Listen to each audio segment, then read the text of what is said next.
chains and set us free.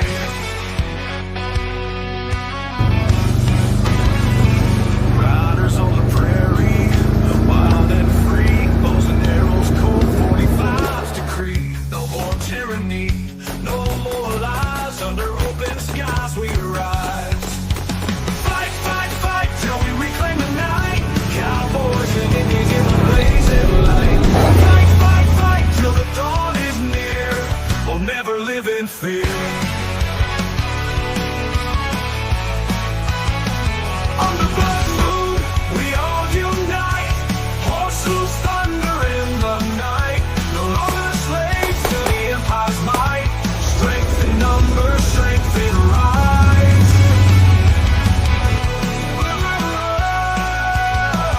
Rise. On the blood moon, we unite. Horses thunder in the night.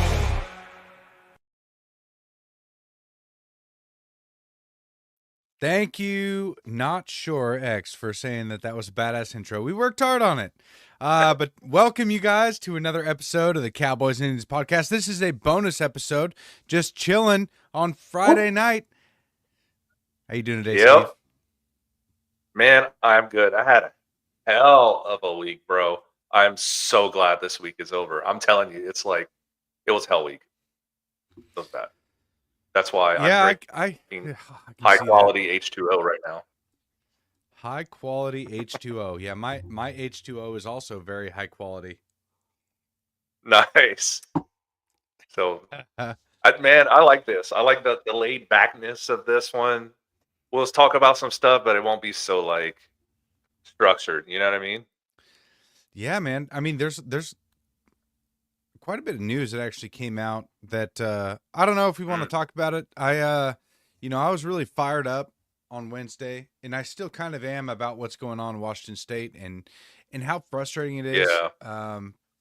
And kind of disheartening as to what they're passing. I mean, they just passed another bill today that basically completely removes any kind of protection for children against groomers and predatory actors in schools so or gross, whatever bro. it may be. Yeah, it's terrible. It's just absolutely horrible. So I would like to talk about something a little bit, not as heartbreaking. We are going to have Heather joining us, which I'm pretty excited about. I know that she's a fiery one as well, and she's always got stuff going on. So yeah, she's awesome. Good question. The answer is no. So yeah, actually, I do have one. I have my it looks like an operator cap essentially, but on the back it has my U.S. Army name tape. You know, the one that you wear. Oh yeah. Oh man, I'm not wearing mine. I'm never putting that on my head. A signed Trump cap. Mm-mm. Yes. Yeah, you guys. This hat is signed by Donald J. Trump. It was a gift from Eddie for Christmas. Mine is right there. I probably should, and that's where it's going to stay. Probably shouldn't wear it too much, but it's all right. Oh, look, Big Pete coming in from YouTube. What's going on, guys? I actually kind of wanted to talk about Harry Sisson, the Harry Sisson, okay, Democrat propagandist phenomenon that everybody assumed was gay, and I kind of still believe it, but he got exposed on. I think he's bi, bro. Come on. He can't be just straight. Come on, you cannot tell me him and what's his bud buddy, Chris Mowry. Dude, they're doing it too. Come on. Is that the guy? You remember whenever Trump? Yeah, I don't know if he actually did or not. If he did, that's fucked up. Republican or Democrat. Yeah, I know. I have my reservations, but crash. That was a joke, a little stab at you. Wait, bro. what? Hey, no, but hey, what reservations you running? All of them. I'm just kidding. I'm just using some white privilege on that. What? But yeah, okay. So swattings in general, like it's messed up, dude. No matter what political affiliation you're a part of. So, But Yeah, anyways, there's do you remember? a lot of weird questions about that particular swatting though. But yeah, go ahead. Oh, so do you know who M2 American is? She posts a lot of funny stuff, but so Chris Mowry said, I just got swatted, and she commented on the ass by Harry. Oh my Dude, it was the gosh, most yeah. epic comment. Most epic. It's M2 underscore American, I think. She's an awesome account. Oh, But look who's joining us. Okay, we got Heather with us. Heather, woo-hoo. What's up, Daryl? we are just talking about Harry Sisson and you know, the drama that's been going on with him and the fact that he tries to claim to be not gay by convincing women to like send nudes or whatever. That big scandal that he has going on.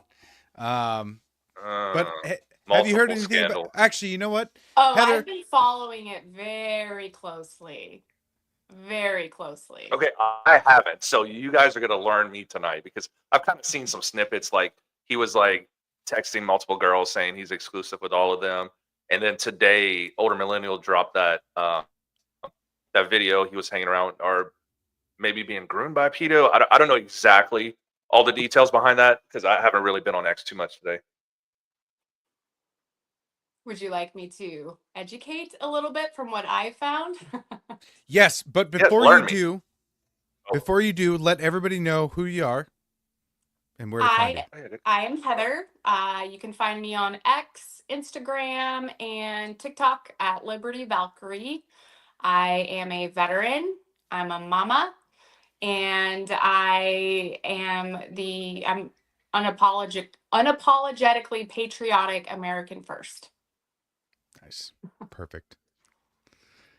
All right, you guys, you heard it from her. Good but intro. yeah, let us know what you know about the entire Harry Sisson scandal because he's kind of been blown up in like, you know, everybody who has kind of seen his posts and seen him advocate for Kamala Harris has kind of thought this guy's definitely a flamer. He's definitely a fag. He is the catcher, not the pitcher. And surprisingly, the scandal came out that he had convinced some women to send him some nudes and basically lied to him, told him that they were exclusive, and now it's coming out that it's not. So let's just hear what what you have followed from this scandal. Oh, you guys know me well enough to know that I love a good hypocrisy scandal because he's basically built his platform off calling Donald Trump a womanizer and calling all these people all these names. And it's just like, well, wait a minute, bro. You're doing the same stuff. Like, how perfect is it that the same people that are always throwing stones live in like transparent glass houses? And that's the thing is he's basically there's over I think at least a dozen women, I want to say close to 24 women that have come out and basically all have very similar stories. They quite a few of them actually had gone through some fairly traumatic things that they had let him be aware of what is happening. They've confided in him. And after he gained their trust, he would start requesting nudes. And there was actually on Snapchat, I believe you could see it on the older millennials page or Sarah is Censored, where he was requesting. How censored are we on this? He was requesting a brown eye photo from one of his followers. No. Well, oh. Okay, Maurice, this is starting to make sense now. Oh my God, let me see that chocolate starfish, baby doll. But here's the deal. It's just like, the thing is there's that term, hell hath no worry like a woman scorned. He's got dozens of scorned women and they're young women. They're in their 20s. They now feel violated. He puts on this persona of I'm a feminist, you're safe with me, to only start a collection of nudes of a bunch of liberal Democratic women that he lied to every single one of them. And they all they all saw his coming out of the closet in terms of having a girlfriend post, and it triggered them all. And no way. Is that what set this off? Yeah. Oh, fucking Oh, awesome. Shit. All right. Have you ever heard the term sneaky fucker? Huh? Have you ever heard the term either. sneaky? When he asked me that yesterday, I was like, "What the fuck is that?" Okay, I heard it on like a Jordan Peterson podcast a long time ago, and Tim Pool has brought it up a couple times. But the term sneaky fucker, it's a biological term, so I'm not just trying to be mean to Harry, but it actually originated in the field of evolutionary biology, specifically within the study of animal behavior and mating strategies. Okay, it was coined by the British evolutionary biologist John Maynard Smith back in the 1970s. And it was part of his work on game theory and sexual selection. So basically, what a sneaky fucker is it's basically the beta who when the alpha male of the group or the alphas are not mating with the women, and they're like off and away doing something else, the sneaky fucker will go in and mate really quick behind their back with the females, and so that way he can basically continue on. And male feminists like Harry Sisson kind of seem like sneaky fuckers, like they embody that kind of persona, with the way that they will say that Trump is the bad evil guy, and that they're all for feminism and all this stuff, but behind closed doors or late at night, they're going to be the ones who are messaging and trying to get into the back door. No pun intended. Whoa. Actually, you know No what? Pun yeah. Pun intended. It's Friday night. Yeah, but they're the ones that'll go in and try and get around the strong men or the alpha males in order to sleep with women, and that's basically what male feminism is, right? I feel like it's also the kind of guy that when 1:30, 2 a.m. hits at the bar and the lights flicker on, that kind of guy is the guy that's trolling the floor to see what the available females are left, and that's who they take home. You know what I mean? Yeah, like the last call ladies. Yeah. All right. And he's like, no one's going to see me sneak her home. Everybody's drunk. She, this is the best. I'm going to get it in where I can fit in. And that is exactly the kind of guy that he is. Oof. Yeah. Dirty dog. Oh my God. All right. So it's just, he had such a platform about womanizers and all this stuff, and it's just like, bro, you're doing everything that you've preached against. And it's just the problem is the Democrats always protect their own. And so I do think it's interesting that his little quadrusum of friends has also started to separate. They've all taken a step back from him publicly. No shit. That's because they're all of them. They're rats, right? I mean, parking lot. Chad. Chad's in the chat. Parking lot feminism and art. Dude, bravo. That one got me. I had to pull that one up.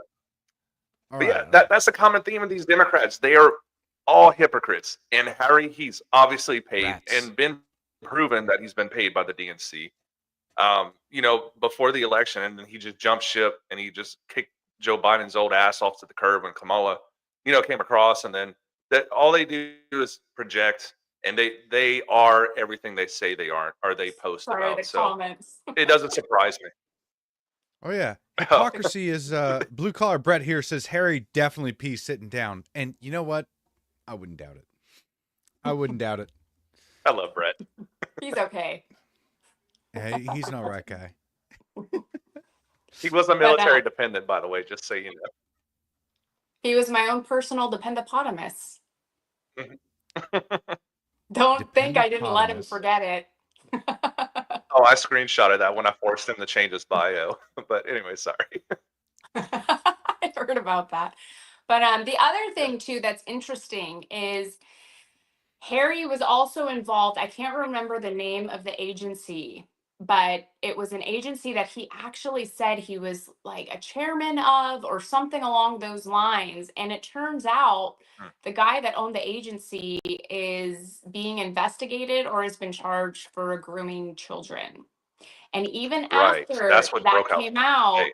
he said that he wasn't, but then he still was working with this group. So you're associating yourselves with people that are known pedos, as well as trashing people for womanizing, which is exactly what you're doing on the, behind the scenes.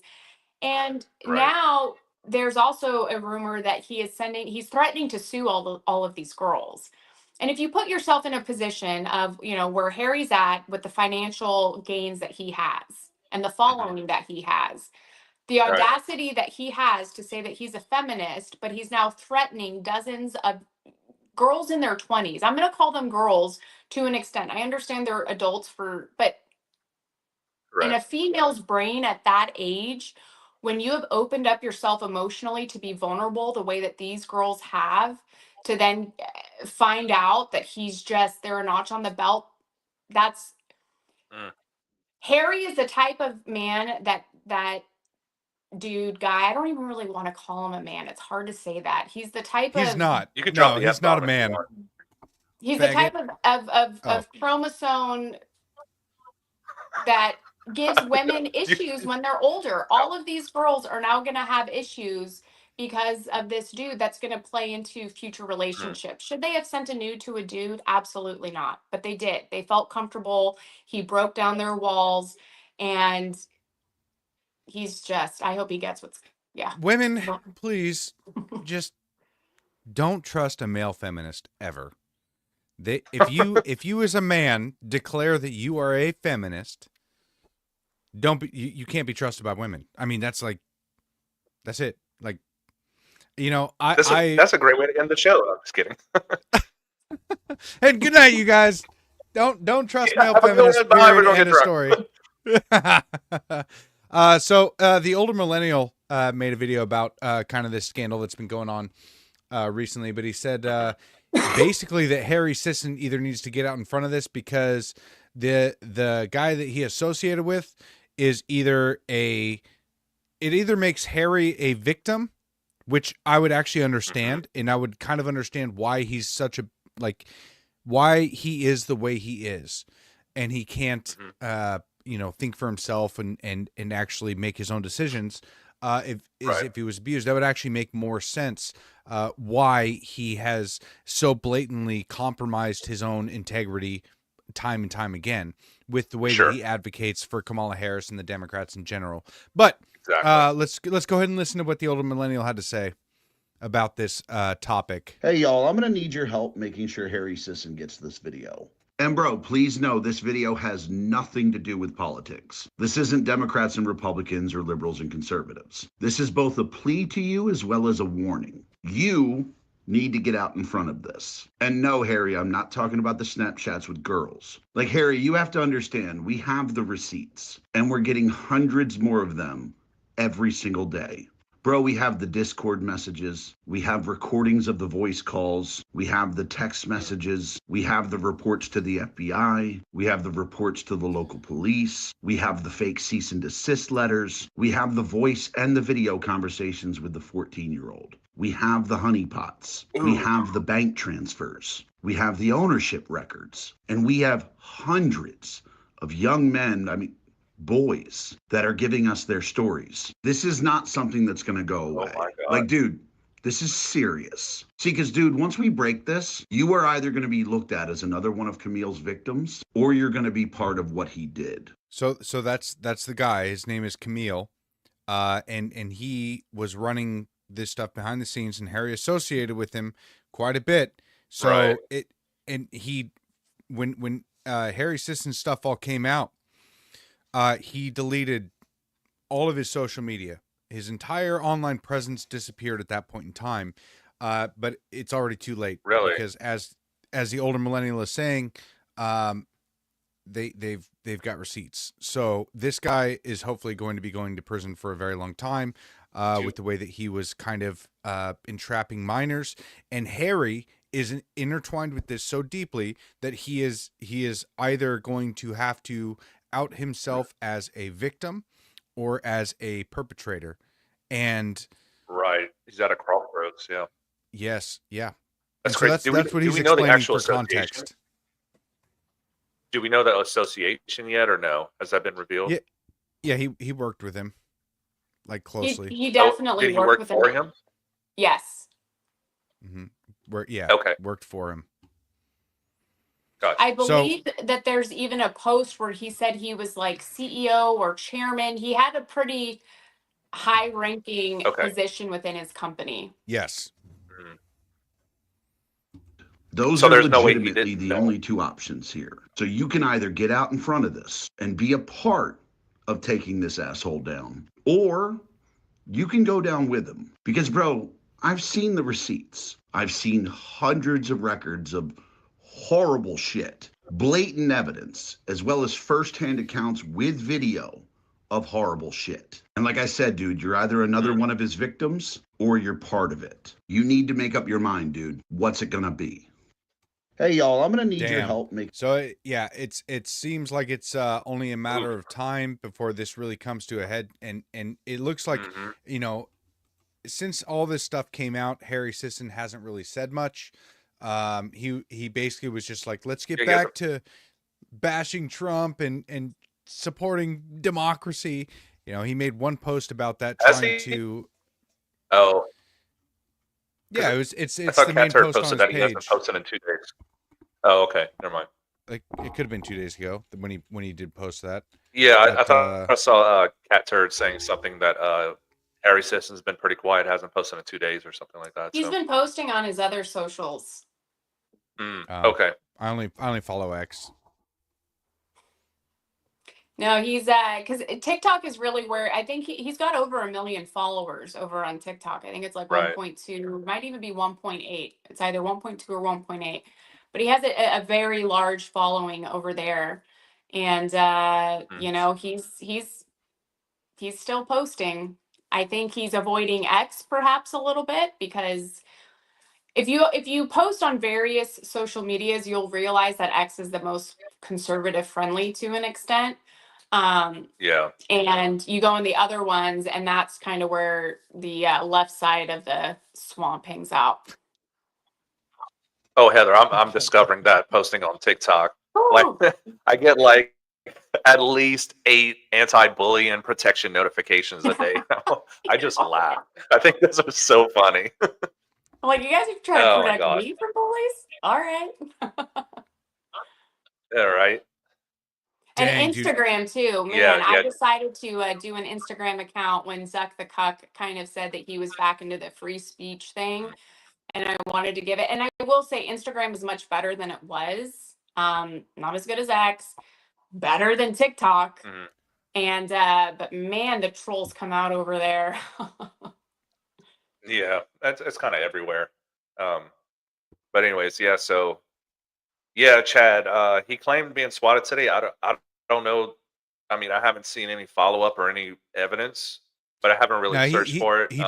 he did post one follow up, but it was basically like it was he clarified that it was in the middle of the day, nobody was home, and so I mean the entire thing just seems like a juicy smoulet or kind of situation. Yeah, right. I'd agree with that. Oh my god. Yeah, because everybody like that, like Gunther posted like actual photo evidence.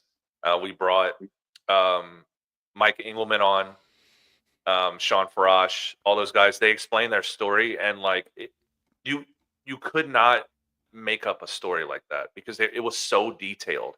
There's no way that they could have. And there's some people on X right now that are calling all this swatting a psyop.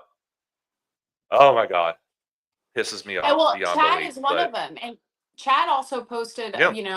what happened with him. And the thing is that all of these took place when they knew people were going to be home. So how,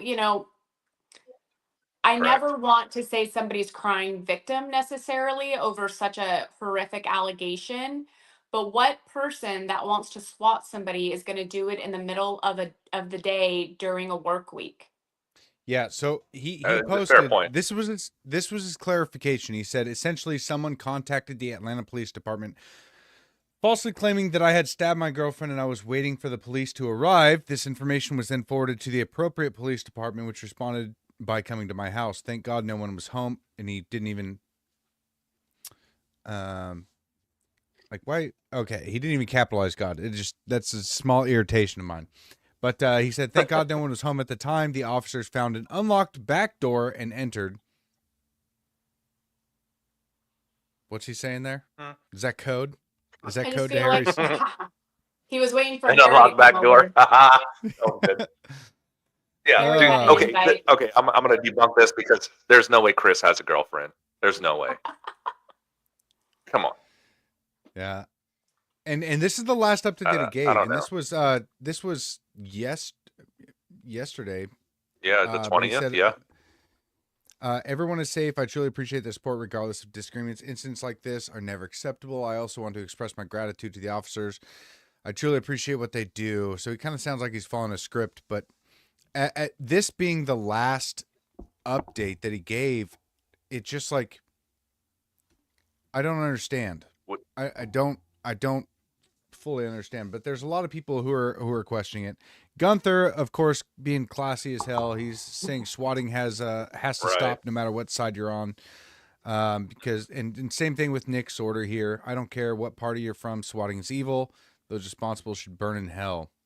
Which, you know, I kind of get, but I'm not in that position to have to have sympathy for him because it sounds too staged, right? It's too convenient for him to be swatted at a house that he's not even at, and it was the middle of the day, and it's just like, you know, everybody was asking, name when a Democrat got swatted, and then all of a sudden he comes out after all this allegations of, you know, what's going on with Harry, and then he just comes out and he's like, Right. oh, I was swatted. Well, what about the fact that this is a point that really bothers me? When Trump was running in 2020, constantly badgered by the media to disavow statements and disavow actions of people that weren't even affiliated with him. Badgered, you know, like, will you disavow this? And they wouldn't even let him get a word out before they would ask him again to disavow something. Where are the people? Where's the media to the those that are churning up this rhetoric on the left side, the politicians, to tell them to disavow what is happening? It's like everything can happen to everybody else and you disavow it, but it happens to conservatives or it happens to MAGA or it happens to Republicans or anybody that disagrees with their ideology. And there's no need to disavow violence anymore. It's only when it's, you know, it's such a double standard that it's mind boggling to me. I think that there's been one person that's a Democrat and he happens to be in California. His constituents are those in Silicon Valley, which I believe it's an astronomical number of his constituents are Tesla employees. And he has been the only person on the left to say this needs to stop because those are his constituents getting attacked. He has to because they're fearful. You know, Silicon Valley is a cesspool of liberals, unfortunately, and they're just basically eating each other. You know what's interesting is I've never. There's that old saying that like with Marxism, I'm actually, you know what, I don't want to butcher it, but basically that if you don't stand up for somebody else's rights, it's going to come to your doorstep at one point or another. And it really feels like a lot of people who were liberal are now about to feel the ramifications of what it's like to become the victim and kind of understand what it's like that most conservatives have gone through. A lot of people on the right have kind of gone through this as to why they're on the, you know, in the MAGA movement is because they had one disagreement and then they became a Nazi. Well, is there any irony lost on people, the fact that they're attacking a bulletproof truck? Like, of all the vehicles that you can attack, the one that you're going to choose is bulletproof? Like, it just... Their lack of You know, wisdom and smarts just never ceases to amaze me. it, it's just been a constant theme of projection. Like they want to label the right as Nazis or um, uh, toxic masculinity and all these other Bigots, things, and racist, it, misogynist, yes, whatever, and it's like this entire time they've been doing what they say the other side is or whatever. So I don't know. I don't know. Like I was talking with Maurice, um, maybe it was last podcast. I honestly think this generation is lost. Like these TDS completely brainwashed people. I don't think there's any salvation with them. And when it started, like the turning point, it's been like a slow progression throughout, like from the '70s and Woodstock, in my opinion, all the way up until now. And then COVID is when people like were ultra divided. Either you mask up or you're anti-vaxxer, conspiracy theorist, piece of shit, or whatever. And the mainstream media was behind all of that stuff.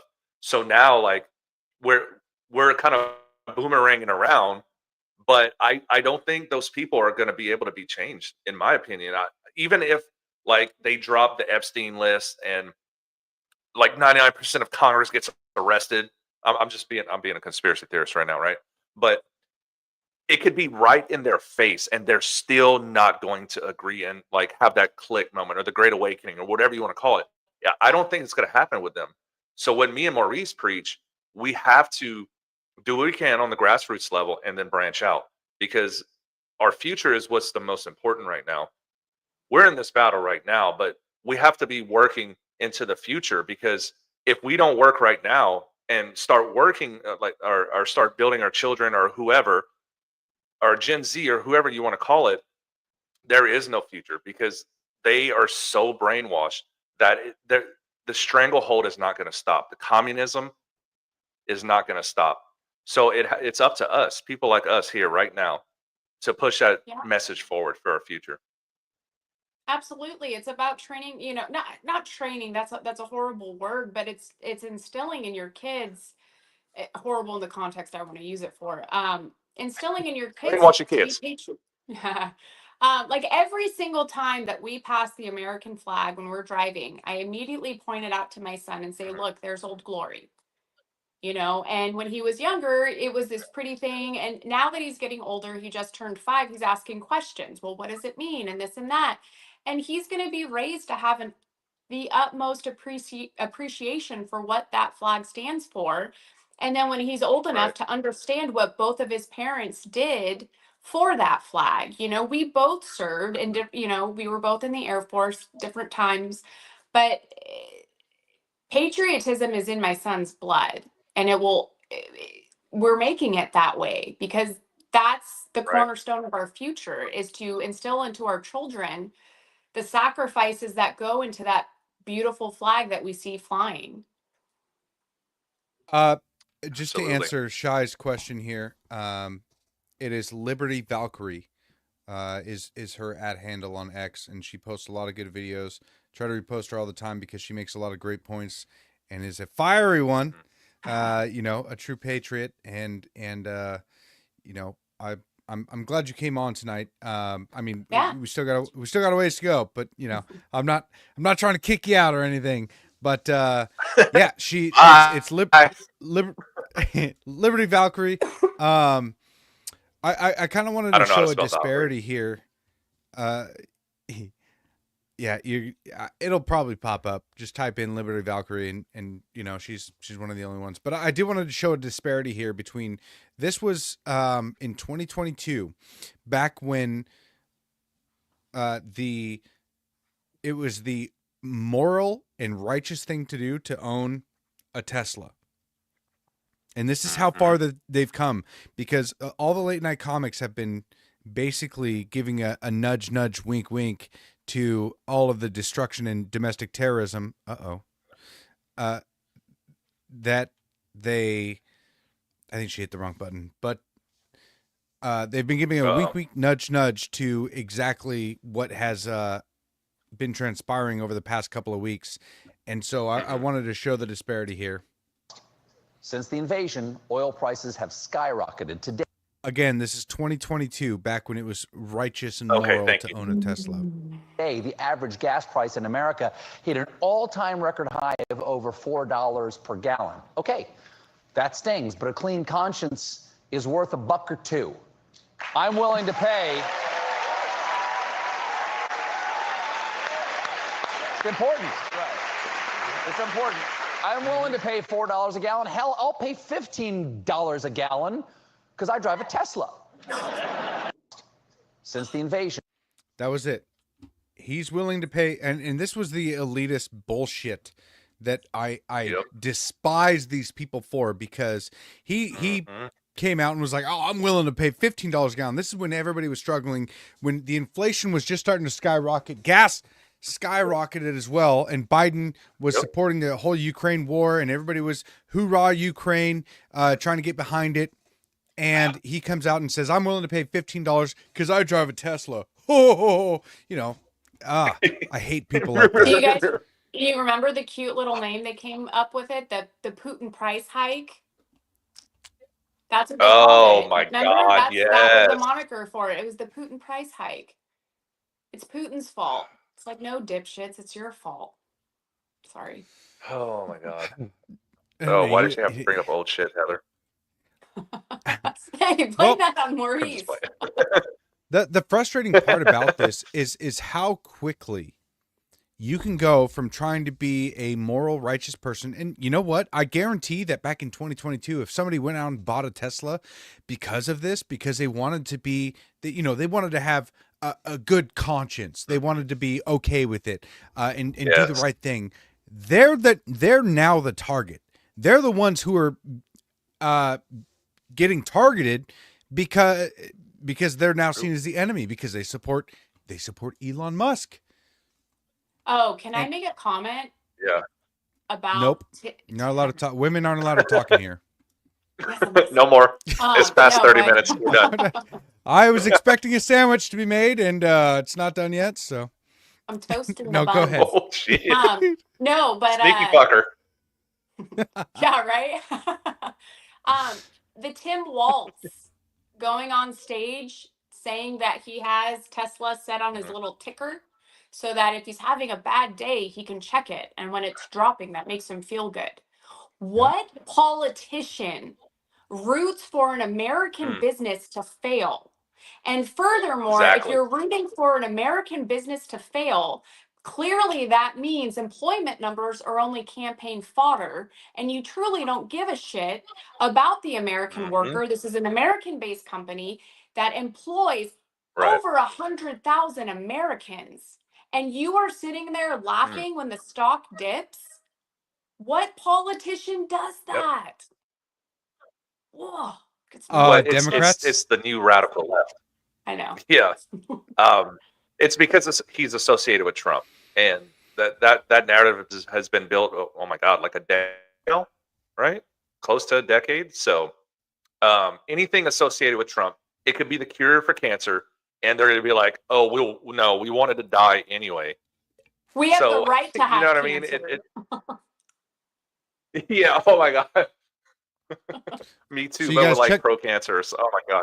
Anyway. Check out this black American who is targeted for being black, or that he drives a Tesla. But, I don't know. You could just try to play the mainstream narrative game, and any time, a black person is targeted, then you could just play that and be like, oh, black American targeted for his race. But we're going to go with, just check this out. It's a white Tesla. No. This is what happened to my car, y'all.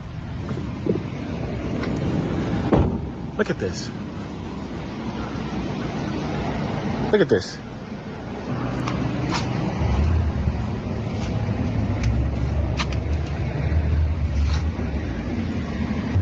Y'all see this?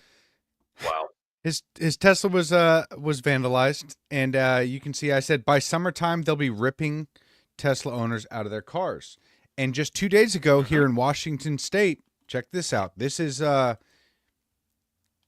like I said, I said by summertime they're going to be ripping Tesla owners out of their car. And this 2 days ago here in Linwood, Washington. Angry because she was driving a Tesla. I was thankfully by myself. Lee was on the way to a doctor's appointment in Linwood Wednesday morning when she says all of a sudden a driver behind her just laid on the horn as they came up to a red light. Things spiraled out of control when a white SUV followed her and cut her off, stopping in the middle of the road. Gets out and walks straight up to my window. So I cracked my window and I said, what is the problem? And he goes, you need to sell your car. This is a Nazi car. You're driving it. You need to sell your car. Lee says she's been driving a Tesla for the last 2 years. She says a man wearing a camouflage jacket and a ski mask attacked her for it. It's really sad, like that this. So I want to clarify. He didn't actually physically assault her, but this is just showing the escalation, the rapid escalation. Yes. Oh yeah. And it's on, obviously she's not a threat to society. I mean, she looks, from this small picture that I see of her, she looks like she's what, 120 pounds tops? Probably not a big Nazi threat. She's not going to be going around rounding up the fucking Jews. Well, did you notice how she even said the term Nazi? She even went Nazi. Like it was a bad, you know what I mean? Like she was like scared to even, like, that's the kind of demeanor this woman has. And the kind of man that approaches a woman that's by herself in that manner, right? Testosterone has left the chat. You are a piece of garbage. Because that's intimidating to a woman like that. Like if somebody approached me, I'd be like, excuse me. No, but there are certain females that do not have that same kind of tenacity, and that's terrifying for them. Oh, of course it is. And you know what? We experienced this back in 2020 during the government lockdowns. Okay, once the government decided that it was time for everybody to wear a fucking mask, that's when I started, like, my alarms went off, and I was like, hey. No, I have something in my brain that when somebody tells me to do something and they don't justify it, I don't want to do it, and I won't. I'll tell everybody to fuck off, even if I'm wrong.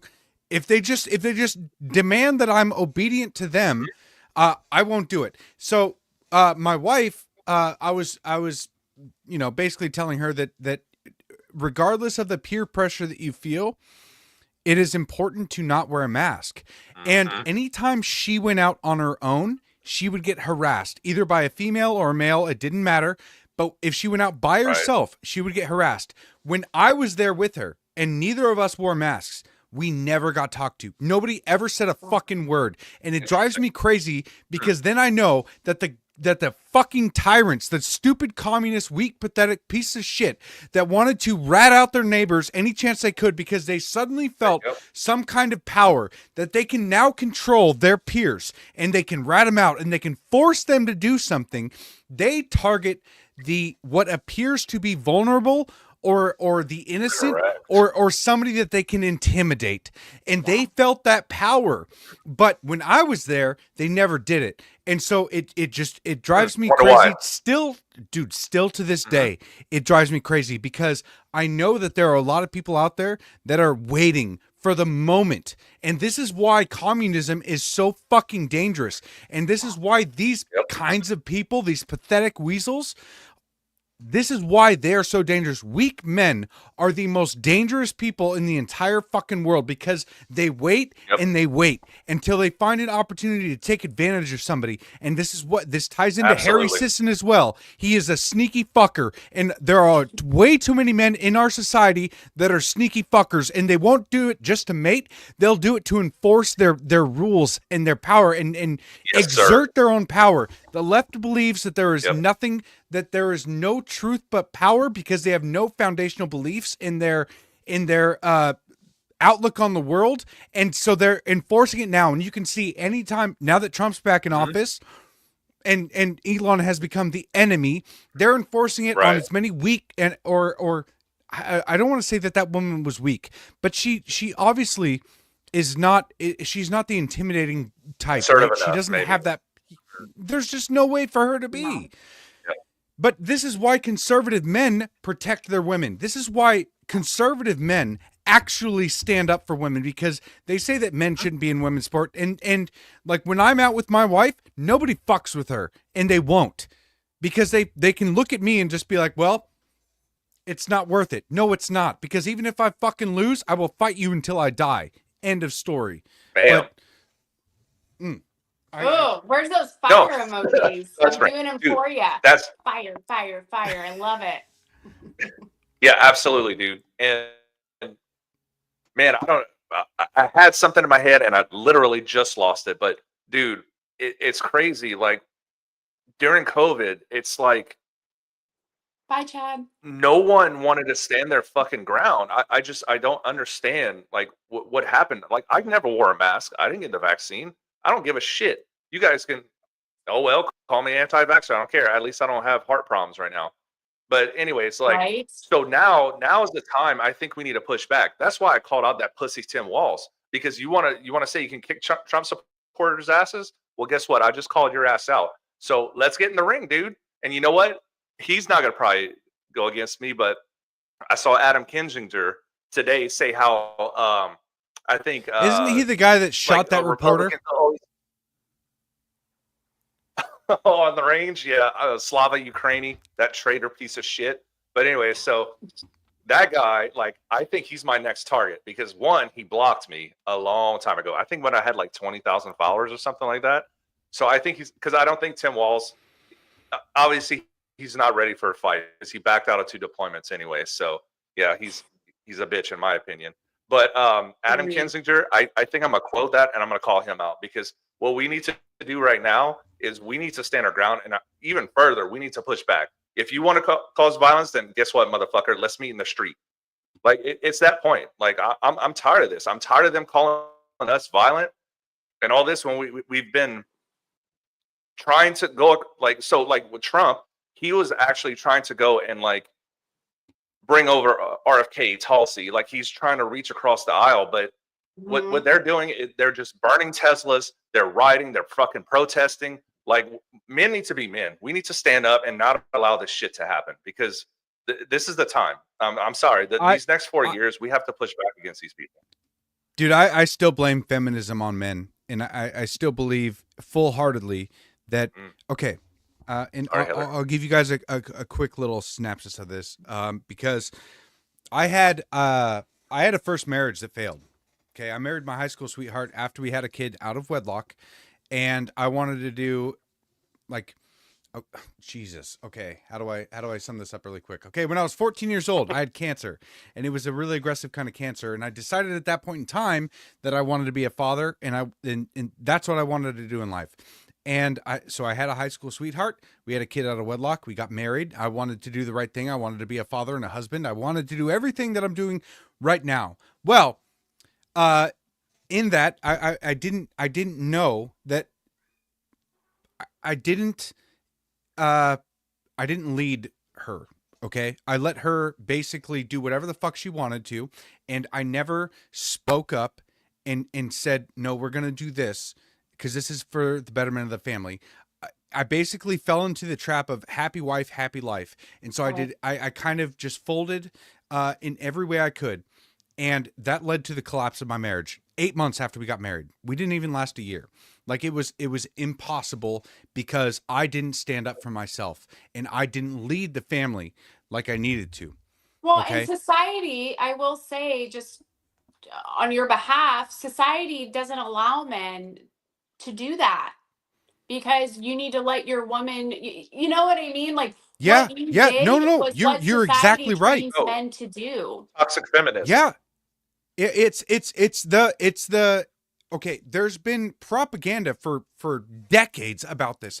You go back to the 90s and you look at all the movies. You know what you see? You see all the divorced men. Like you look at Santa Claus and Liar Liar, all those movies that were comedy movies, and you look at Family Guy. And you see that all of these the dads were bumbling fools, just Homer idiots. Simpson or Al Bundy. Oh gosh, yes, exactly. All of them. That's all propaganda bullshit because they wanted to feminize men, and they've succeeded in it. They've done it. And you know what? I fell for that trap in my first marriage, and I didn't lead my wife. I didn't lead my family, and my entire marriage collapsed.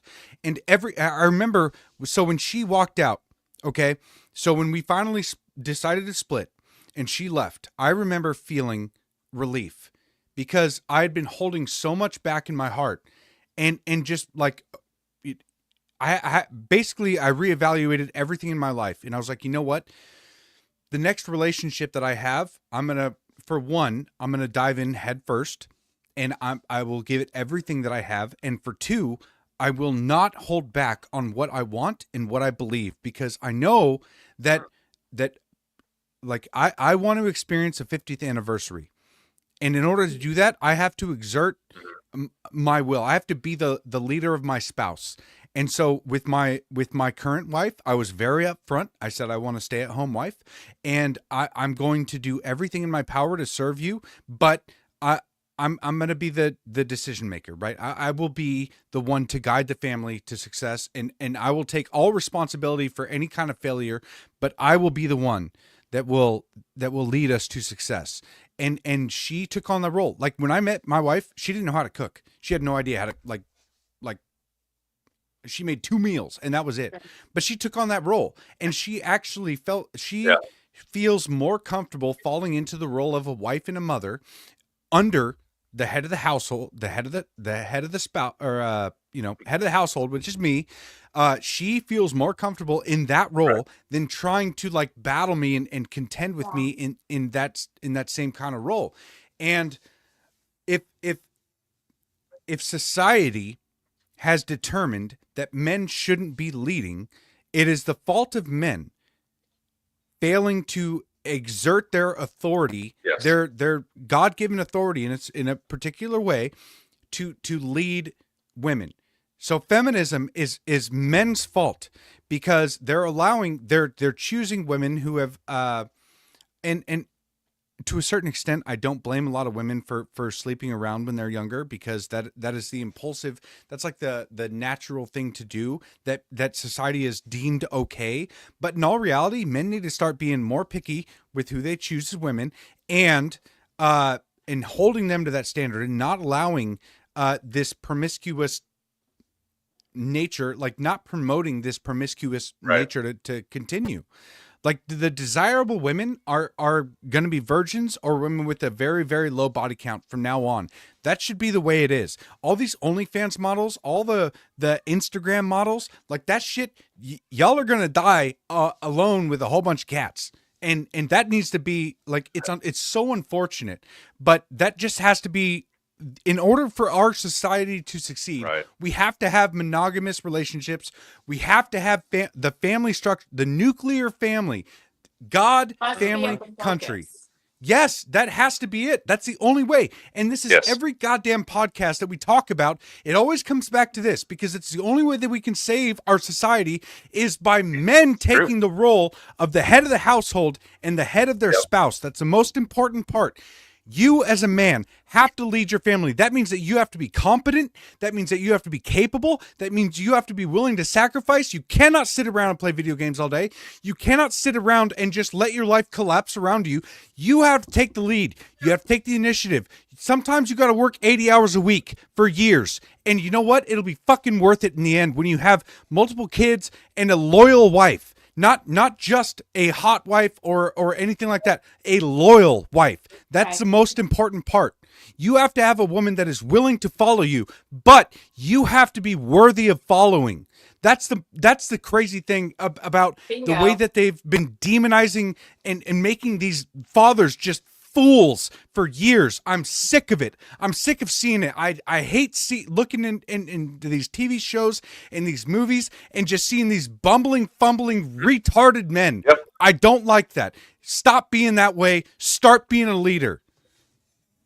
Dude, absolutely. So we see how like a targeted approach this was, and now, like, look at the ramifications now. These women that were being boss bitches or whatever, and now they're in their 30s.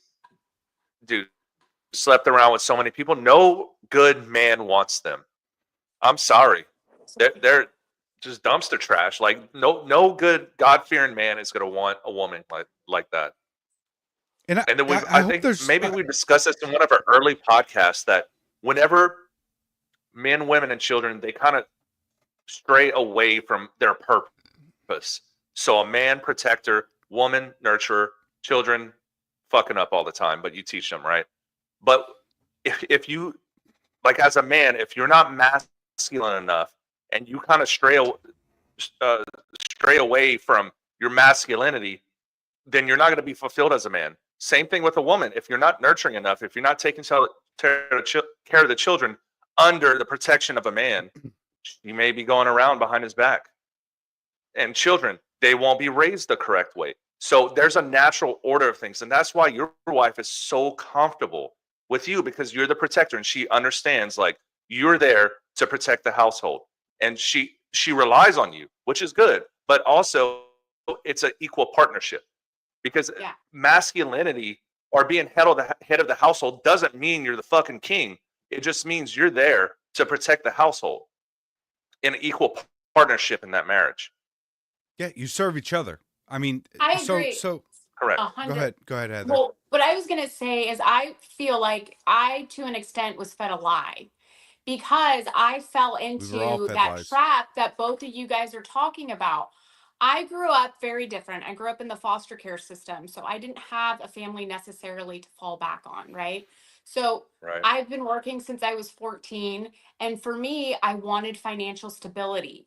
But the way that I was raised in California in the time of the 90s, the early 2000s, is be this boss bitch, girl boss, Spice Girls, girl power, like F the patriarchy. I had that mindset. I had that mindset, quite frankly, when I met my husband. He wanted to have children. The day we got married, he was ready to start. And I said, I'm not ready. I feel like there's all this stuff I need to do. Fast forward to my son being 5. I'm a stay-at-home mom right now. My work life is on hold. I've never felt more fulfilled. And what sucks is I am at an age where I can't have children easily anymore. I want 5 kids. I want to multiply the joy that my son gives me. Yes, it's stressful to have, a child 24/7. I'm with my kid literally 24/7. And I love it. Yes, there are stressful moments, but I wish that I had this mentality 10 years ago. And it sucks because I feel like I've gypped myself, I've gypped my husband, I've gypped my son, because I fell into this narrative and this lie. Where'd you guys go? Oh, there you are. Oh, sorry. I was trying to highlight you because you're on a fucking roll. Oh, no, I mean, but this is really what people need to hear. And it's correct. But I will say it's devastating as a female, because we do have a biological clock. Do you know what I mean? Like, we aren't like dudes. Y'all can go have kids up until you're 80. I can't do that. True. And because of if you watch the movies, you watch the TV shows from when we all grew up, it was girls go get it, go be a girl boss. And yes, that was fulfilling. But there is nothing more fulfilling for me than taking care of my family. I'm not great at certain things. I'm not a domestic goddess. Cooking, I am excellent at, and keeping my son entertained. The other stuff is really a struggle for me sometimes, but I love it. I love knowing when my husband comes in the door, all of he doesn't have to do anything. He shouldn't have to do anything because he's been busting his ass at work all day. It's my job for him to come home, and I just want him to relax. That's what I want him to do. And it's my job to make sure that he does that. But I get to relax because my job's in the home with our kid. And there's nothing more precious than that. You know what I mean? And I just want to tell these Gen Z girls, like, you guys are being fed bullshit. That guy that gave that speech at I think it was a Catholic school. It was a very religious-based school. I want to say he was a football player. And he said, to you women, it's not all about college. It was the Chiefs kicker. Yes. Butker. Oh, man. Harrison, something Butker. Harrison Butker? Yes. Almost said butt liquor, but go ahead. No, but you're absolutely right, and this is something that is drastically missing in our society. And whatever the fuck the globalists have been trying to do is demoralize women and saying that, you know what, the pathway to happiness is, for one, to get a career, and for two, to be a girl boss and to try all that bullshit. No, fuck that. The way to happiness for women, 99% of the time. Okay, there's exceptions to the rule. I understand that. Right. Chill, okay? But the 99% of women, the way to happiness is to be the mother of the household, the one who runs the house. Okay, the reason why I specify that I am the head of my spouse is because my wife is the head of the house. She runs the household. She cleans the household. She feeds the household. She schedules the household. She is the head of the house, but I am the head of my spouse. So that means that like when I come home, and it's not like I come home and go, do the dishes, woman. Urgh. No, I don't do that because I'm not a fucking retarded tyrant. Okay. It's so crazy the way that they depict like this misogyny thing, or the way that there's so many people. Like whenever I say that my wife is a stay-at-home wife, like when I first met her, okay, she was going to school and she had a full-time job. She was girl bossing it, right? Okay. She was doing great, but I told her what I wanted, and she's fulfilling it, and she's done a phenomenal job. And I'll tell you what, this will fulfill her in life so much more, especially 30 years down the road when we have multiple grandkids and they're coming to visit us. And we have great relationships with our kids because my wife was there to raise them. Okay. Once we have that, she will understand. Like she already understands, but she will know for a fact, without a doubt in her mind, that the best choice that she made was to not continue working and going to school and trying to pursue a career like that career, because it doesn't matter how much money you have. It doesn't matter, like all that shit. They'll fire you for who gives a fuck, and then they'll kick you to the curb, and then everything you've ever built is gone. Guess what? Your kids aren't going to do that. If you do it right, your kids will cherish you forever. Your kids will take care of you forever. And when you're on your deathbed, you will have family there, and you can say, you know what? I'm okay to go meet Jesus because I've lived my best life. And thank you all for being here and supporting me. And I love you. And that is what life is about. And we've completely forgotten that as a society. And we've decided that money, material things, and being a fucking girl boss and all of this, it's just bullshit. And I detest it. And I can't stand it. So I try to speak out against as much as I possibly can. So Heather, you're on a fucking roll. I love the way that you said that, because it's not said enough. And especially from women. Like women don't come out and just say this stuff. Like my wife is on X. And she has like, your wife. I love her account. Dude, but she's not coming out and saying that like this is the most fulfilling thing that I can possibly do, right? Because she's too fucking busy doing her thing. She's actually living it. Yeah, exactly. And she's not one to have that kind of the personality to come out and just, you know, try and be the star of the show. Like she doesn't want to do that because she wants to be a wife and a mother, and that's what she's really, really good at. Like when my son runs up to her and like just he'll hold her face. It is so fucking cute. Oh my gosh. Okay, so he'll hold her face and then like to kiss her on the lips, like he doesn't know that, so he'll just like slobber. He'll just like set his face against her. It is so fucking cute, and he gives her a smile that it's the most innocent and pure form, like embodiment of happiness and love that you can possibly see. That's what fulfills me. That's what drives me to keep working as much as I do, to work 50 hours a week and to run the podcast now 3 times a week, and to continue doing everything in my power to make this podcast successful, to make the Patriots Prayer Network successful. Like that's what drives me, because I will never stop trying to be successful for my family. Because when I look out and I see my son kiss my wife in just the most adorable way, I know that everything that I've been doing and sacrificing, even though, you know, I'm injured, you know, it sucks. I hurt Yeah. often. But you know what? Suck it up, me, Right. because nobody cares. Work harder, and that's what I'm doing. And I love it. I love fulfilling this role. I love that my wife loves fulfilling that role, and I hope that I can inspire more people to start their journey in marriage and actually building up everything that they can be, and start now in your 20s, not in your 40s, in your 20s. Start now. Well, the other thing too is whenever Damn. you hear these people, yeah, that was again fire emojis, fire. Yeah, like.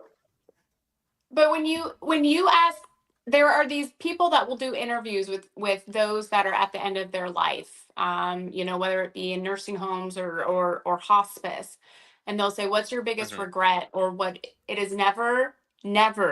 I wish I would have worked more. It's always, I wish I would have spent more time with my family and quality time with their family. Exactly. Nobody ever looks back when they're sitting on their deathbed and wishes that they had logged, it's always about their family, and it's always about wishing that they would have inspired more within their family or been a better example or so many different, you Right. know what I mean? And it's like we get obsessed with this culture that we're just submerged in, and we forget about at the crux of it all, what's the most important thing? It's our family. And just like Marie said, I was really Yeah. sick back in fall for about 6 to 8 weeks, and it was the most difficult thing because I couldn't be a mom to my son. Mhm. I was bedridden for weeks, and I just remember my little I boy remember that. coming in. Yeah, and he just looked at me and he said, "Don't worry, mama, I'll protect you." And it was my 4-year-old That's boy amazing. looking at his Right. mama and just, "I'll protect you." And it's like, that's how we're raising him. And that's what he says. He'll go to his Gigi, his grandma, and say, "It's okay, Gigi, I'll protect you." And he's proud of it. He's proud of the fact that that is his job at some point, is to protect us. It's Like, inherent. oh, it just warms my heart. Like Oh yeah. that's a really cool part about that, is it? Like, Being a boy mom is the best, to have that interaction. It helps that I was a super tomboy as a kid. I Yeah. have two little brothers, so it's like we're in the Lego phase, and I was super into Lego. Right. So I get to do all this stuff, but it's also great to just have that interaction of like him stepping Mhm. into what's going to be Right. his role as a man at such a young age. I think a good lesson everyone can learn, and it took me forever to figure this out, because we're always chasing something, right? We're chasing, I don't know, a new house or a new car or Hmm. things, the materialistic things, right? I think the biggest thing that I've learned so far in life is living in the moment, cherishing what you have in front of you, because you never know the next day. So if you live every single day like it's your last, you're going to have the greatest life. You will have no regrets. You're not going to be one of those people on your deathbed stating that, "Oh, I wish I'd have spent more time with family." Because Right. if you get yourself in that mindset, like, I am going to live in the moment, I'm going to experience every minute of this day from here on out, your life will be so much more fulfilled. Oh, And that was 100%. honestly it, was because I used to be in that mindset, like, "Oh my god, I want to be a millionaire, or I want to be famous," or that the younger aspirations that you have. But getting a little bit older, it just, it like, for some reason, it just like dawned on me one day, like, live every day to the fullest, carpe diem, whatever you want to call it, and just live how you are right now, and not try to And your get yourself authentic bummed out. truth. Yeah, don't get yourself bummed out that you don't have a Maserati, or the best truck, because I have a work truck, but I don't have my own. I want a Ford Raptor. That's what I want. But you know what? I can't afford it right now. So I got maybe Right. I PPN, got a or pretty Picture good Credit truck, Network, will so grow. The other It'll thing that grow enough to where I could get that. But I'm living in the now at the end right. of the day. Well, and you guys are also the other thing too, that, and I have to remind myself of this, but living in gratitude, like I look at Mhm. life in increments of 5. Where I was 5 years ago is a vastly different place than where I'm at currently. And the things that I yearned Yeah. for, I now have. And because I now have them, sometimes it's easy to forget that at one point I wanted this so much. 5 years ago, Mhm. I was 3 years ago, I was living in California, hating my life in COVID, just wishing to be in Florida. And now I'm here. And it's like there are moments that I just have to Right. take when I look to the future and see the other things that I'm working towards, I have to take a step back sometimes and say, you know what? I Yep. wanted this really, really bad at one point, and I have it now, and I need to be grateful for that, you know? And it's Right. easy to forget and kind of get lost in that. Oh, definitely. But You know, gentlemen, I you don't kind of have need to ground to yourself. I have to put the little one to bed. I have to say my good nights. So I um I got to end it here, but thank you so much for having me on your show tonight. The topics of You're conversation have awesome, been Heather. phenomenal. I always love being here with you guys. Best conversation, best topics, best takes. If people don't watch this 3 times a week, you're gay. Harry Sisson gay. Oof. Eh, Oof. Sneaky fucker Heather, gay. Heather, I would like to thank you for joining us tonight because you have a whole bunch of base takes. I absolutely love it, and I love what you promote online in your real takes. So if you guys can follow her at Liberty Valkyrie, it is on the thumbnail. I didn't put it in any of the descriptions for some reason. I'm just realizing that right now. But yeah, They'll follow find me her. when they find me. Yeah, it's Heather 007 is her name, but Liberty Valkyrie is her handle. So find her. She has amazing takes. Thank you for coming on tonight. I really appreciate it. I am blessed to know the both of you guys. I call you guys my actual friends. So I will be tuning into the rest of the show, but I do got to go say goodnight to the little man. Go be a You're mama. awesome, Heather. Thank you All so right. much. Bye, guys. Thank you. See you Bye. later, Heather. That was great, man. She's so I awesome, dude. Yeah, I I know. agree. And it's kind of good every once in a while, you know, when we bring guests on. I mean, we bring, you know, I guess a variety of guests on our show, but um, to have a woman's perspective on the things that we were talking about tonight is very important because we do talk a Yeah, lot about, you know, masculinity and things like that, but also someone that's in the role of a feminine role, you know, to come into to play, and it's really good to have some sort of balance and stuff like that. So it is. And in all reality, like, yeah, exactly what you said. Having that masculine role is really important. And men, if you're listening, there's nothing more important that you can do except be a leader in your household and of correct. your spouse. And that doesn't mean be a tyrant.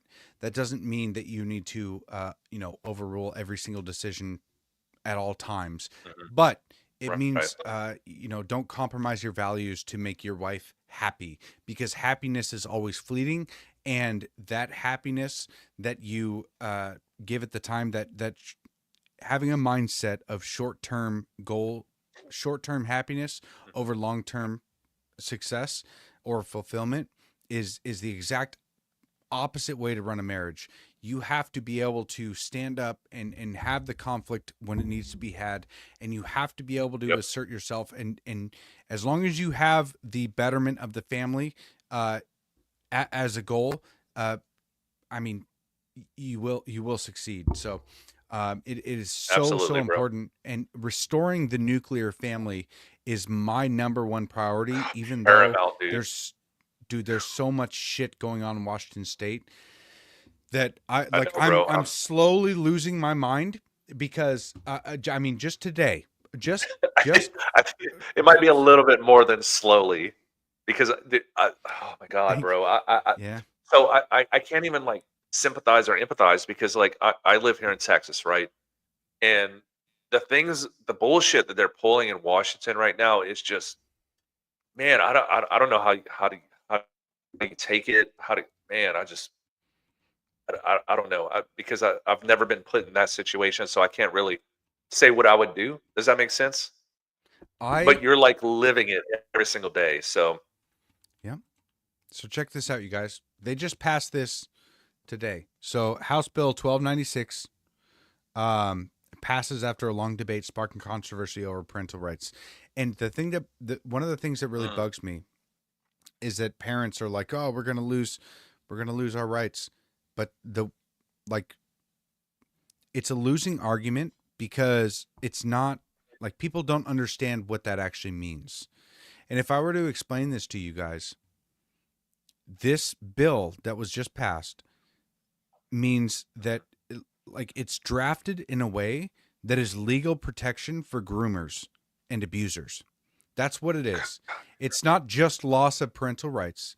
It is legal protection for groomers of this state to indoctrinate your children in a way that can sterilize them, that will basically destroy any nuclear family. Okay. Let's see if I can do this. I want to actually, you know what? Maybe I'll read this. So House Bill 1296 undermines students' rights by stripping away the parental protections that ensure their safety and well-being. Basically, what this bill does is it delays notification. So if your child gets sexually assaulted, they don't have to notify you for multiple days. Concealing healthcare decisions. Now, when they say healthcare, they mean gender-affirming experiments. Correct. It's not like they have an anaphylactic shock and they're like, oh, we're going to tell you 2 days later that we have to give them Benadryl or something. It's more nefarious. Yeah. Oh, absolutely. And also, this is probably the most important part: denying legal recourse. So if your child is going to school in Washington and they receive gender-affirming care, I hate calling it that. When they receive gender-affirming treatment behind your back and it ends up sterilizing them, you're not allowed to fucking sue these people. They have no culpability. God. So they can groom your child into receiving these kinds of treatments that end up sterilizing them or getting their genitals cut off, and you as a parent have no legal recourse. This is so fucked beyond belief that I can't understand why anybody, any sane person, would be behind this. It's fucking crazy. They're not sane, dude. They are insane psychopaths, bro. And to me, okay, you want to talk about rioting in the streets? Like this shit right here, this is why you go in the streets and start doing things that BLM did.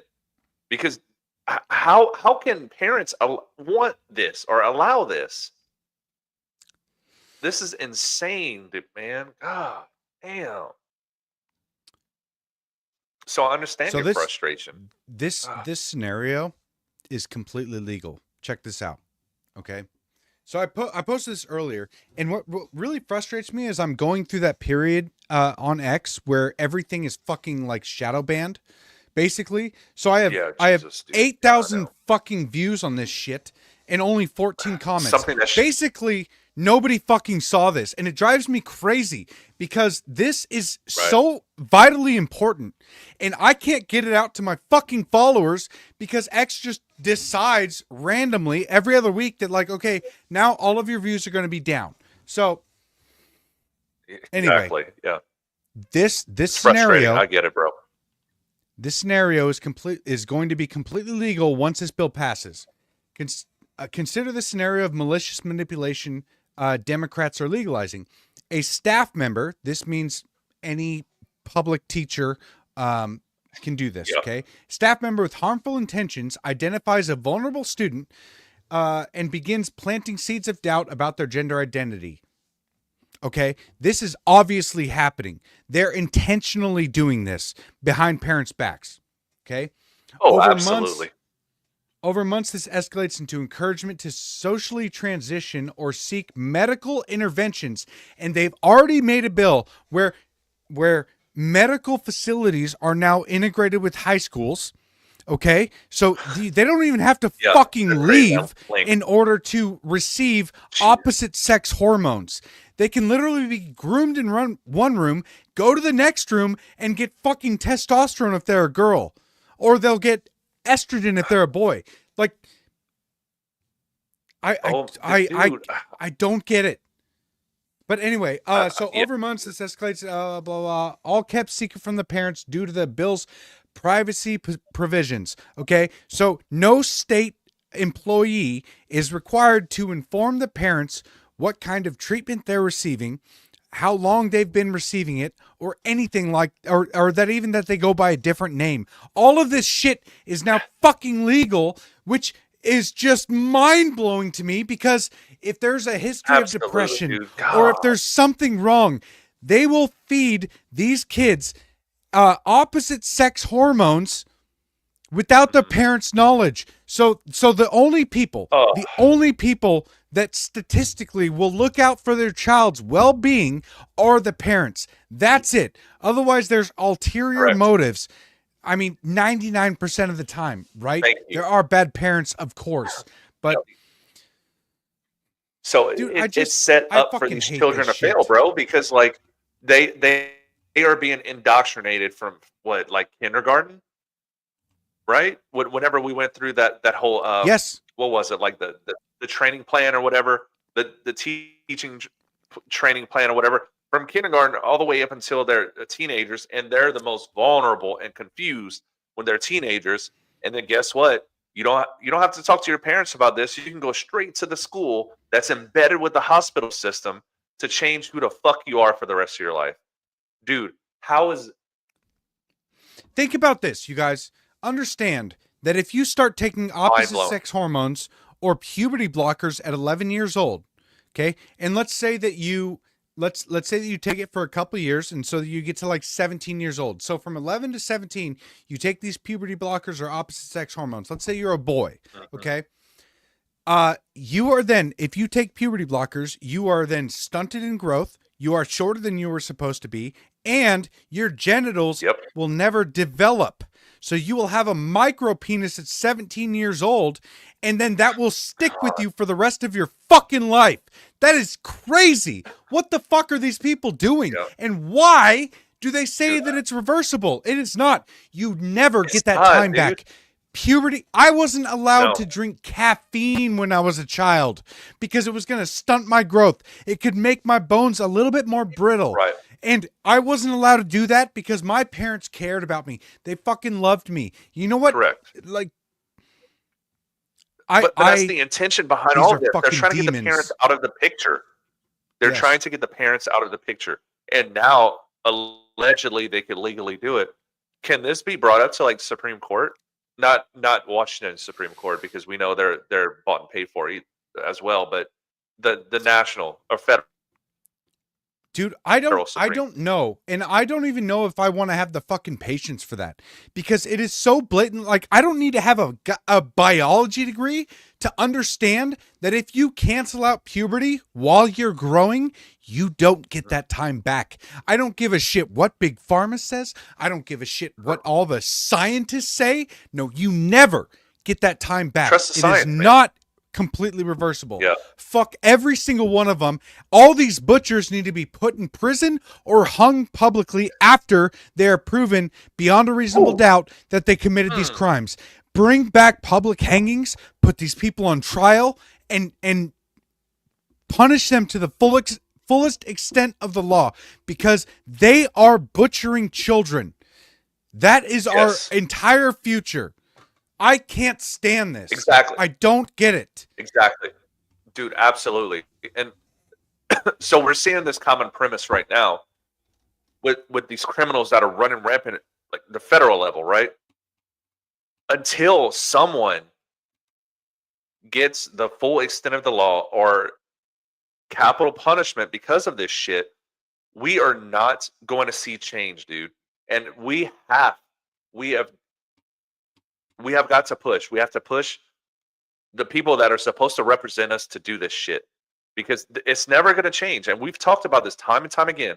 Until people get actual justice, that this country is never going to change.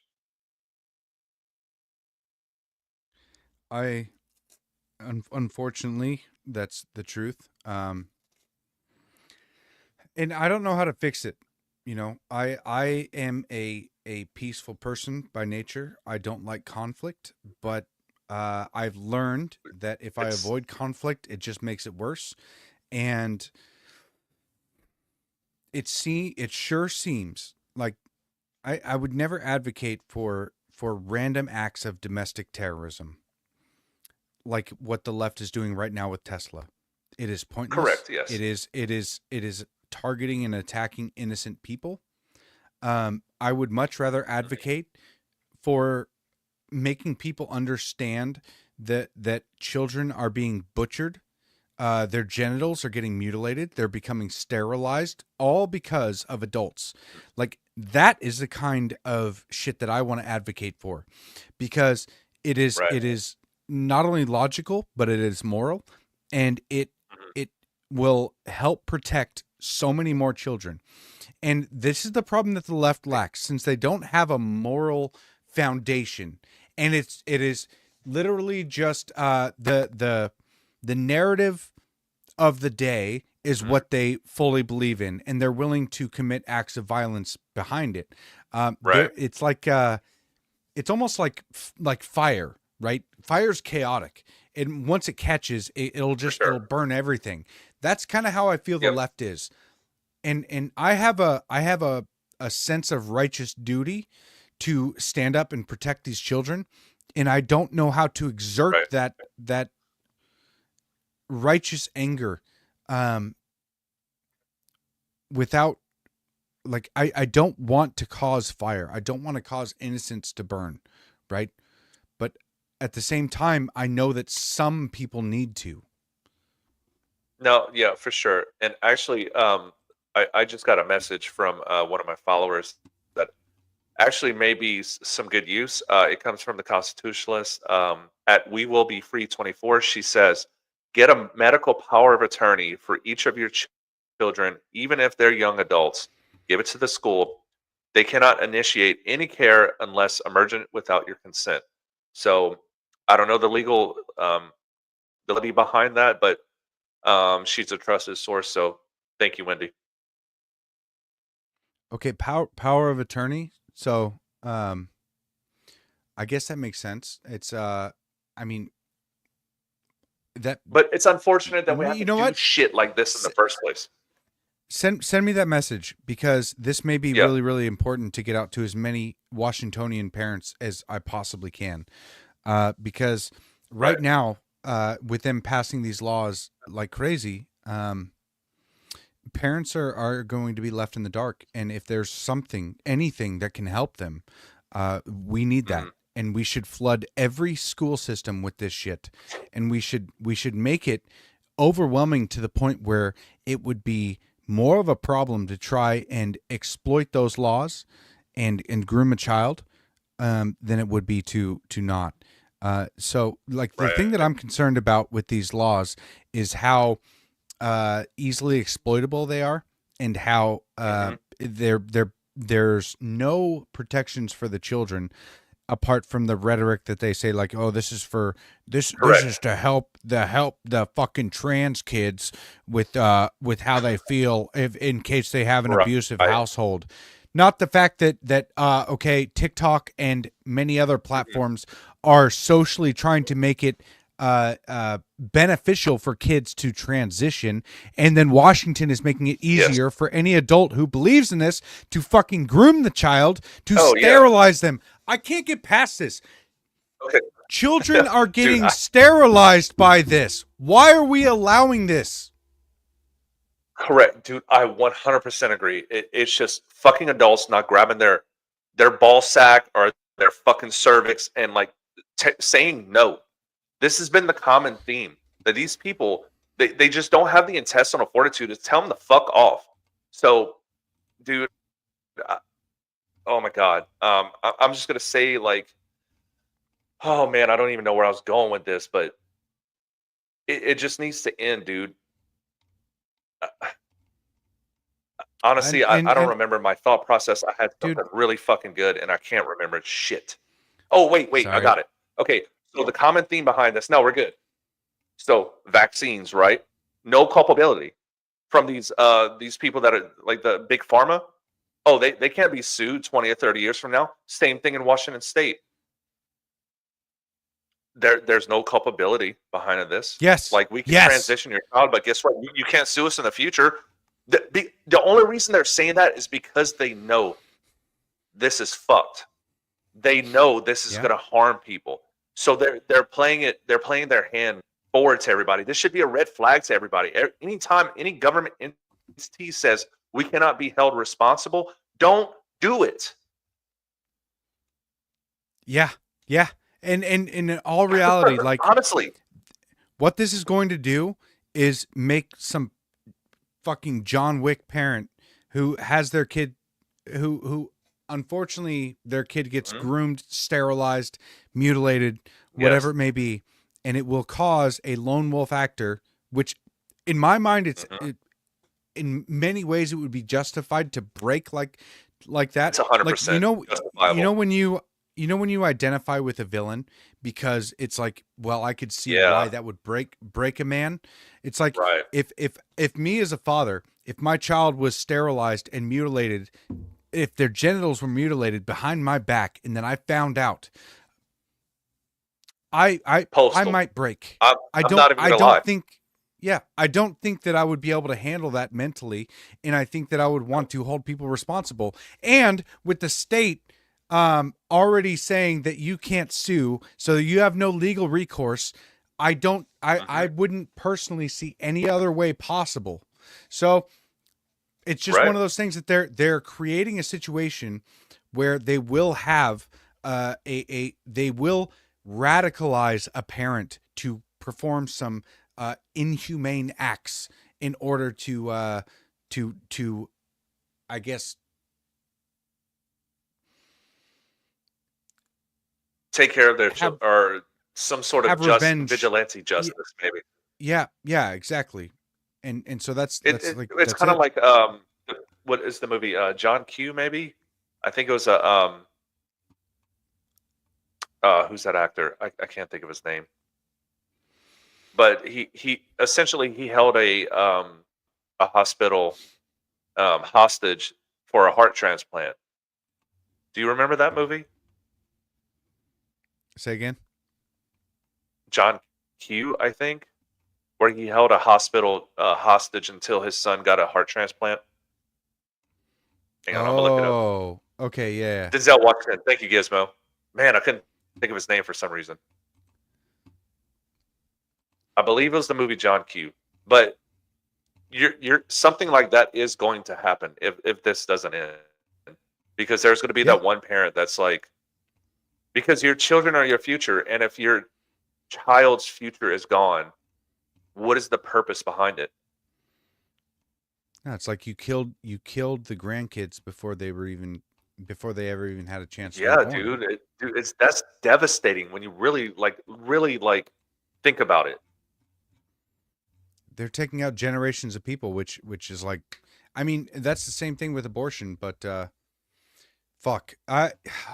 Okay. Can we end this on a good We're note? on an hour and a half. Fuck. I know. Yeah, find something funny, because fuck. Did you send me something? You sent me a video, didn't you? No, you didn't. No, you weren't supposed to tell our listeners that. Just kidding. Not a sneaky fucker. Yeah, oh my god, that reference was so funny, bro. Dude, but it's an important reference. Like, I agree. Watch out for male feminists and the weak men like that. They are the most dangerous and the most predatory people in the entire world, because they can't exert their power in a reasonable way. They don't have the ability to hold back, right? They don't have the ability to control their authority. They just they will wait for their moment and then go all in. And so they come off as predators to women, because they don't do it overtly. They don't walk up and say, "Hey, you know, you're incredibly beautiful. I'd like to go out with you," and then have an exclusive relationship. They never do that. No, they'll wait until late at night, and then, you know, maybe when a girl is more vulnerable or feeling safe inside a room, and then they'll ask for nudes. They're sneaky fuckers, man. That's what they are. They're weak, pathetic male feminists. Stop at all dating them, and oh my god. All right, I got a good way to end this show on a good note. Gizmo, thank you, sir. Birthday shout out to Queen Anti-Commie. Oh yeah. Gave her a shout out on X today. She is a gigantic supporter of the podcast. She shares it to all the chat rooms that she's in, and she's really awesome. I don't know if you guys know, but in the 2024 election, she did a lot of canvassing and door knocking in liberal Michigan, and she got like shit thrown on her all the fucking time, but she's a goddamn patriot. Please go follow her. I tried to get her to 100,000 followers today, but I think she got to 94, but we tried. Maurice shared the post, but follow her at Queen Anti-Commie. Well, it's like, look, dude, we only have 8,800 people watching this podcast in total. Like, and you know what? You know what's really frustrating is I had 2,000 people. Okay, we had an interview with Tom McDonald, you guys. He is the largest independent artist in the entire world. Okay, we premiered it yesterday on our X pages. I had 2,000 people tune into it, and I tried to share it. I tried to get the word out, but it didn't fucking matter. X, for some reason, is like, I know. It just it's different than what it used to be. I'll say that. I'll say that X used to actually share shit with your followers. There is no reason why an interview with Tom McDonald should get 2,000 views when I have 190. Dude, I have 192,000 followers. Steve has 380, 375, almost 375,000 followers. And you only, how many people did you get watching on yours? Couple thousand, maybe. Let me look it up. I'll look it up right now. This is the largest. Tom McDonald has 5 million followers on YouTube alone, and you want to tell me that nobody wanted to tune into this? Nobody wanted to know about it? Are you fucking kidding me? That's crazy. Yeah, I know. It's insane. It's not right. God, and for some reason, whenever we premiere, like 2,500. So you got 500 more than me, and you have double the following. Yeah, I know. So what's getting me right now, dude, is when I have a post that like goes viral, right? It'll be like, I don't know. Let's just talk numbers. Maybe like say 1,000 reposts, and maybe let's say 10,000 reposts and 300,000 views. So what that is telling me is that for every repost, that person has 30 followers. That does not make sense, dude. The math is not mathing. Yep. Am I breaking up? Yeah, you are a little bit. Yeah, it's just frustrating because it feels like okay. No shade onto Timcast here, okay? But I lost a lot of money going there. He paid for it, right? Okay, so going on to Timcast, they paid for the flight, the hotel stay, but I lost 3 days at work, and like roughly 8. I'll say 5 hours of overtime, and 3 days of work because I was completely out of vacation time. Right. But I figured it would be worth it. Do you know how many followers I gained from going on that podcast? Oh, that got 500,000 views. 400 or 500, maybe. That's it. Literally it. Yeah. I gained 500 followers by going on Timcast, who has many millions of followers, not just on YouTube, but on X as well. I gained 500 followers by going on that podcast, and almost nobody saw it. I mean, on YouTube there was like 500,000 views, which is incredible. But I couldn't believe it's YouTube. that. Yeah, I can gain more followers by some random post that I do. Going on Timcast, I should be able to. I don't know. I just every time I post that I've gone on and like a significant something incredibly beneficial in my life has happened, and I've been able to go on a large podcast like that. I just couldn't believe it. I got no view. Yeah. I got 25%, like 20,000 views on the post that I did with Tim Pool. And then like, dude, I don't understand. How is it that he has millions of viewers and I gained 500? Like, a lot of people said that I did good on that podcast. Dude, you did amazing. Well, because like I know you well, right? The problem is I I don't think I think there's almost like a gatekeeping that's happening on an X right now, that where only certain accounts from both factions or political parties get to have like a real true voice. And I don't hate on those people that actually have it. I just I think there needs to be a lot more transparency on X, because I will post a stupid fucking meme and it'll gain good, but Elon said that the livelihood or the blood of X is original content creation. And we are posting so much original content. Like it takes a lot to put yourself in front of a screen and to be able to like put yourself out there and say, hey, look, you know what? I don't give a fuck if you dox me, but I'm going to say something. You know, I'm not a fucking Anon account. People could dox me at any moment, but I don't give a fuck about that, to be quite honest. But what we're doing, like me, Maurice, like Facts Matter is commenting in there. He doesn't, he's not, he has his own face behind it. But what we're doing is creating original content, and it never gains traction. The only video that I've ever posted that gained a real good traction on X was calling out Tim Walz. That had thousands of reposts and only 200,000 views. I posted the same thing on TikTok. Dude, I doubled my account overnight, and it's over 400,000 views right now.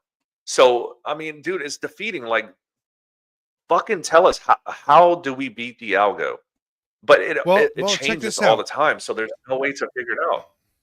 So if you guys didn't know, I will repost this. Like so whenever we do a live podcast, I will pin it to my profile, and then I will repost it several times throughout the show.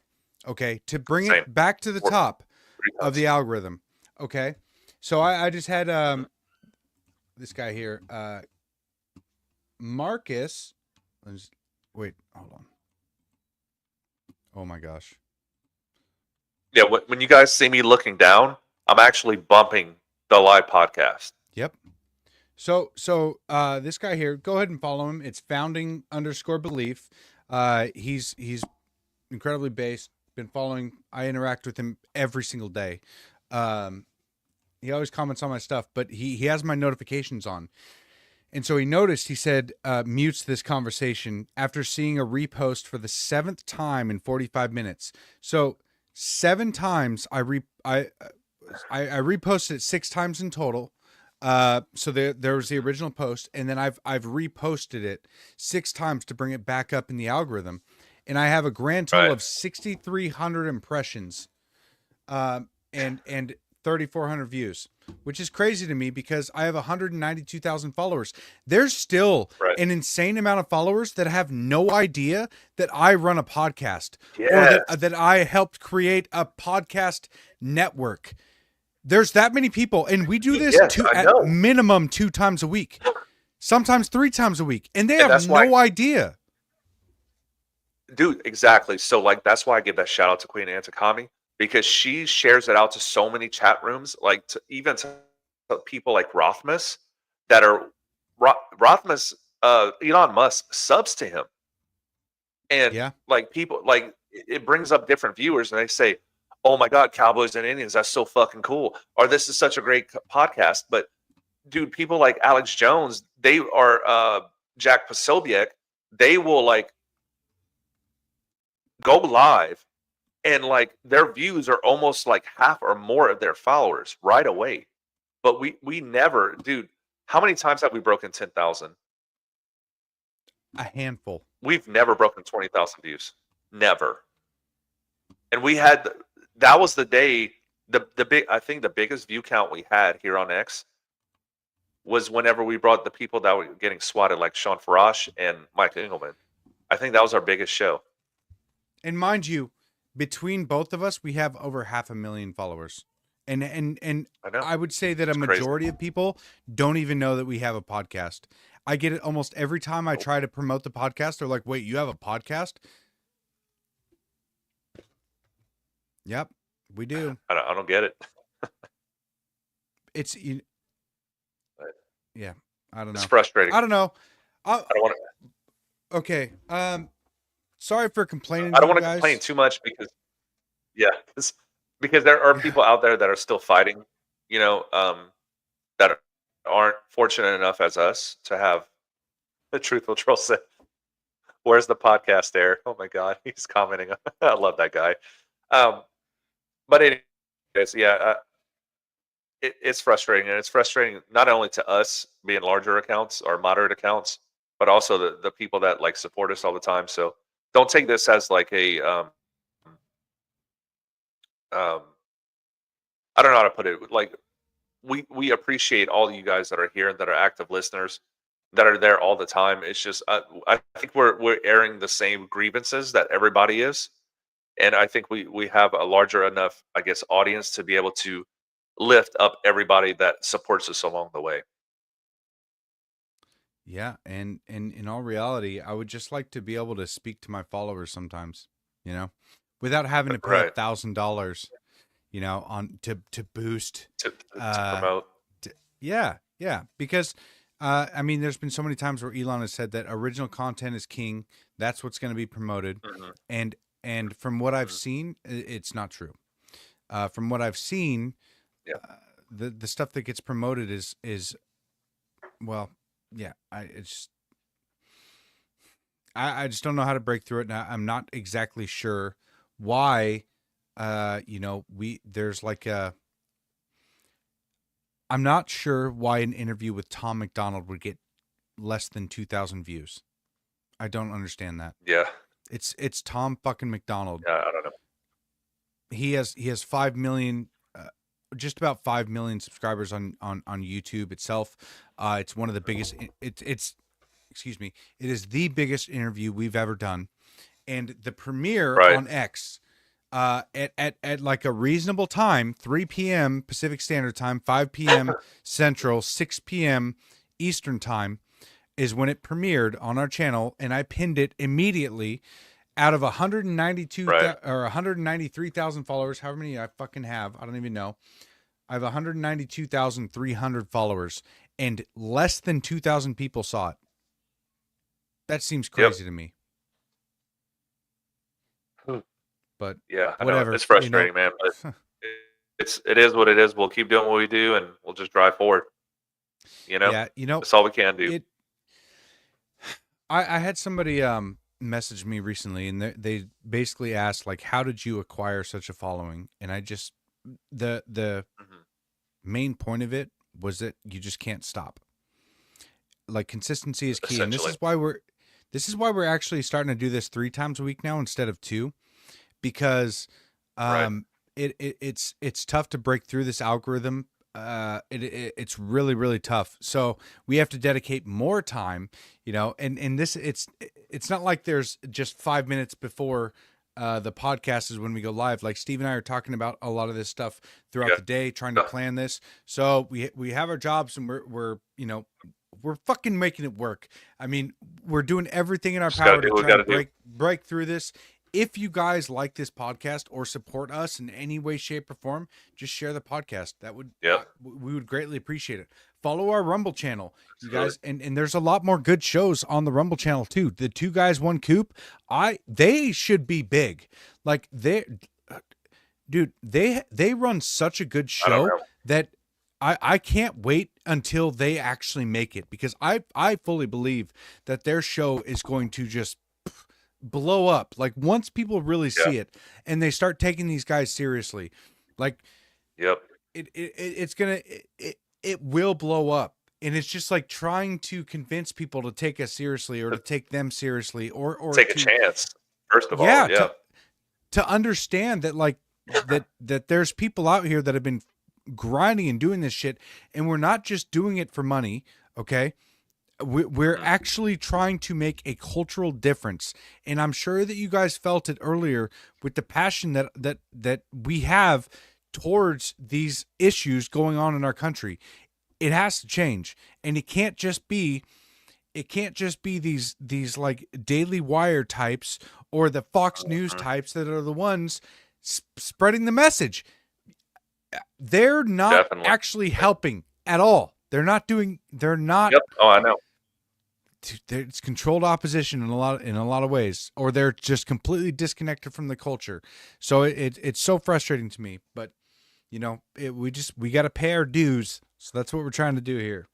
It is what it is at this point, my brother.